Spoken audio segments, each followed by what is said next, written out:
I love how you positioned yourself behind my art. Thank you. That's so You're welcome. sweet. Was that on purpose? That's so great. Yeah, I thought it would be appropriate for the interview. It would make sense. Yeah, it does. It does. Thank you. Yeah. So I guess my first question, Mhm. about the artworks that you submitted, what do you usually think to yourself when you're creating it? Because like the colors I find are very bold and So I come from India, and I guess you can yeah. see eventually. I just saw what you said about color. I'm looking at my little shawl here. I think I express myself through color. That's what happens. So I actually feel emotions when it comes to certain colors, and I feel like if I could use it effectively to communicate, it feels better to me in my work in general. So I've been doing a lot more of color experimentation, mood experimentation, even thinking about sound and color. Um, I don't know if you know of Paul Klee. Paul Klee's work was often a response to music, like some of the colors, some of the strokes, even some things Mm. were responses. So yeah, I hope that answers. I have been thinking about that a lot more as to what happens when I use the color as a focus.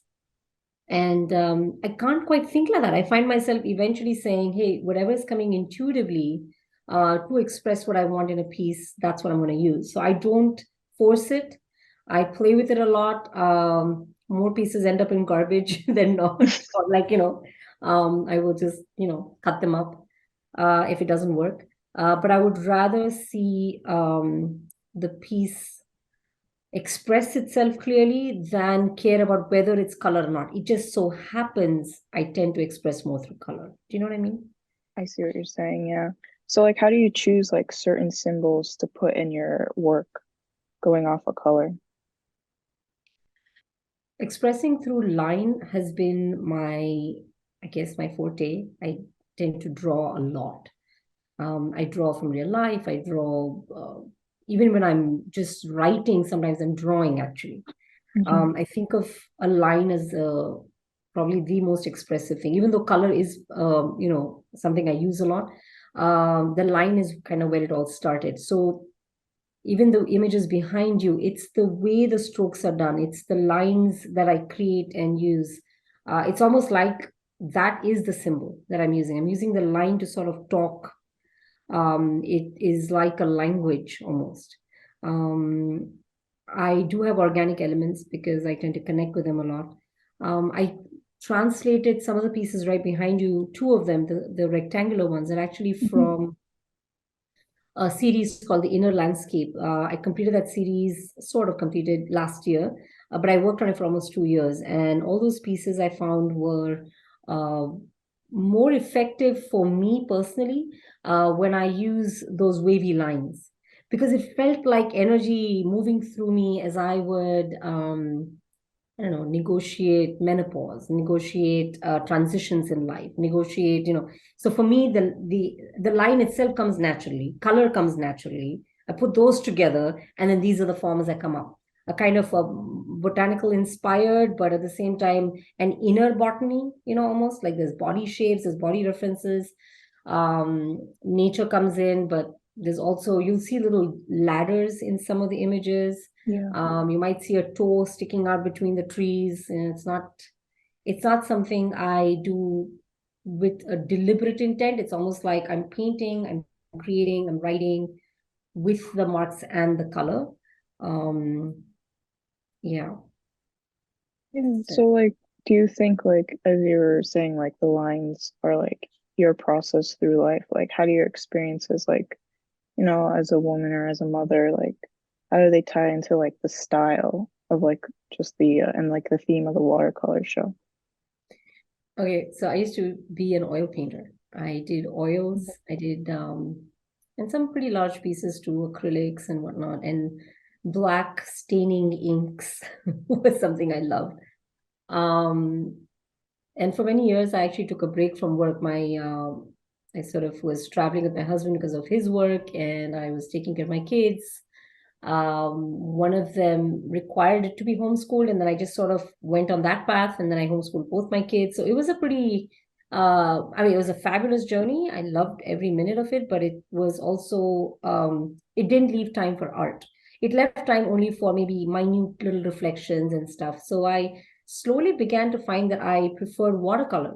It was easy. I could do it at the island. I could do it, in my kitchen, on the counter. I could be at any table. I could be outdoors. I'd be between classes when they were, going for classes, and I would just doodle and quickly get impressions of landscapes and stuff with watercolor.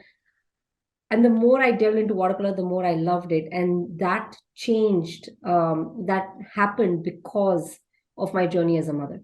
I realized that I'd never meant to be a watercolorist. I really did not. I love Yeah. oils.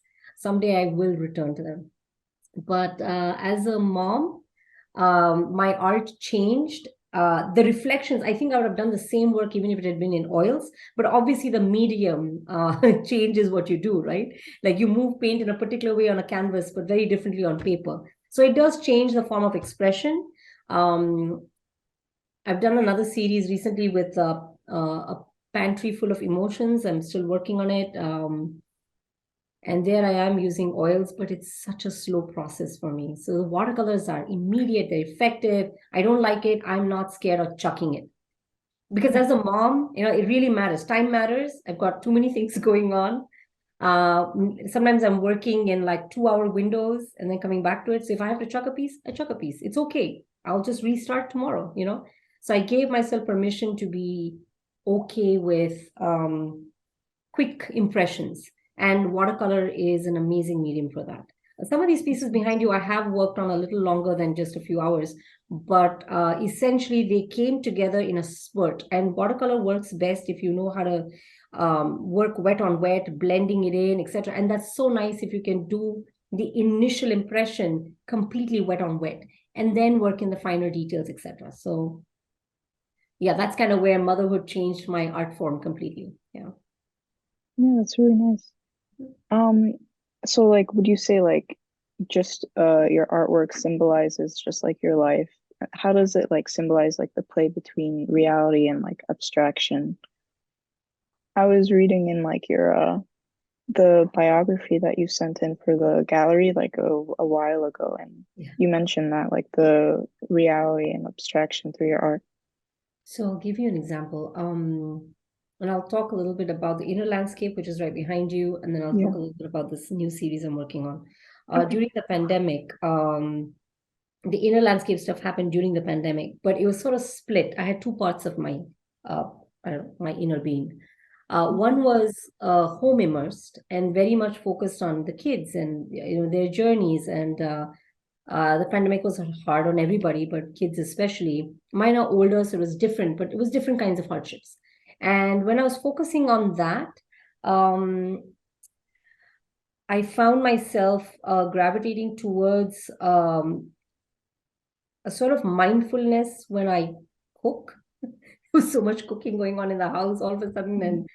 and there was a mindfulness required, because otherwise there was all this annoyance and irritation. You know how in the pandemic we were all sort of caught in our little spaces in our homes together, Right. and there was no escape. Yeah. It's like you can't push your emotions under the carpet. You can't say, "Oh, forget it, I'll just deal with it." No, you kind of have to deal with it, because now you're living with these people 24/7. You don't want to suppress stuff. You want to find a way to process it. And so I think my art helped me with that. It really helped me analyze emotions and such. And so when I say the play between abstract and reality, the reality was what it was, but I wanted to find a way to express it through abstraction. I do a lot of realism. So actually, I teach and facilitate watercolor. So I do tend to teach, basic representational work. It comes naturally to me. I can paint fairly well. I've been trained in painting, so I do all of that. But I really love abstraction. I love how it can allow the viewer to make of it what they will. Maybe they will connect with the art from some other space, and that's wonderful.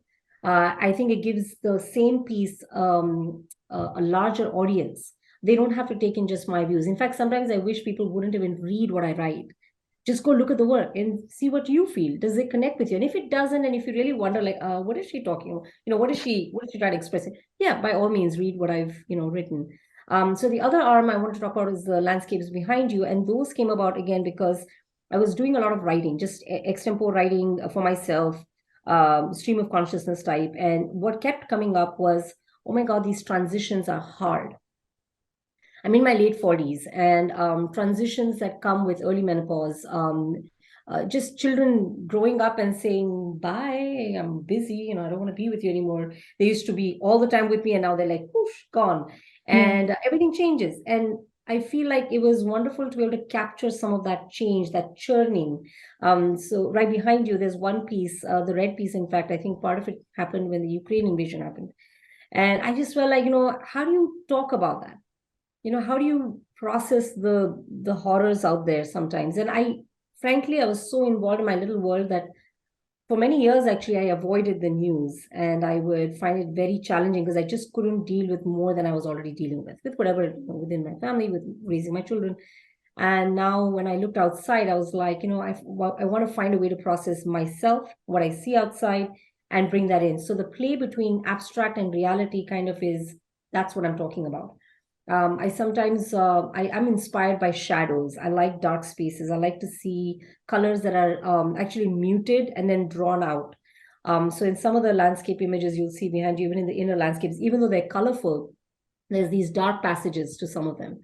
And I like to play with that push and pull. So again, connection to abstract and reality, finding a way to express myself. Yeah, that's the journey right now. Yeah. It's really nice. Is there anything else you want people to know for tonight about the show or just your art? Yes. I'd like to say that it takes a lot, I think, to be an artist and really express yourself and work on what is it that I want to share. It feels a little bit like you are burying yourself, you're sort of letting it all sit out there. And I think maybe that was the other reason I wanted the abstraction element, so I don't have to actually say, this is what I'm feeling, and sort of let the work sort of have that interpretive quality. Right. And yeah, I'd just like to say that feel free to ask us artists questions. I hope people who come in tonight, I'll see you there tonight. Yes. I hope they really question and say, hey, what are these lines? Why have you used these colors in this way? And what were you thinking? I like those questions. I really like to talk to people about my work. And abstract art is definitely something that you need to sort of educate yourself a little bit with, and you need to go look at a lot of abstract art before you finally find what resonates for you. But give it a chance. Yeah, give both representational and abstract. There's space for it all. So I'm glad your exhibition is such a wide variety of work this time. I'm really excited to see and be a part of it. Yeah. So yes, I like talking to people. I'd like to say that please come and ask me questions. I would love that. Yeah, you'll definitely have the opportunity to talk to a lot of people tonight about your art. But yeah, if there's anything else, if you have any questions for me, I have been playing with this idea that I would like very much to do a combination, and this is, maybe you'll edit this out or whatever, I don't know, but okay. I want to play with the idea of having this Pantry Full of Emotions series, which are really large oil paintings, combined with these very small representational, those are abstract, more abstract, and these are sort of small watercolor doodles of bottles with things inside them. I feel like we bottle emotions. We don't fully express ourselves, or we store things very carefully. And so there's this whole realm of my work that I would love to do a combination show where we have oils and watercolors all about the same series hanging together. I'm actually working with ceramics to represent some of those ideas and concepts. And yeah, just saying that on the side because that's what came to mind. Yeah, I think well, our next show is a photography show. Cool. But I mean, if there is anything like with acrylics, or they'll definitely let you know. Yeah. They always reach out to like artists that, have worked with the gallery in the past. So yeah, Right. you'll be Right. updated. But Awesome. yeah, all right, I'll see you tonight, and Yes. yeah, Thank you. have a good day, all right? Thank you. All right, you Bye-bye. too. Bye.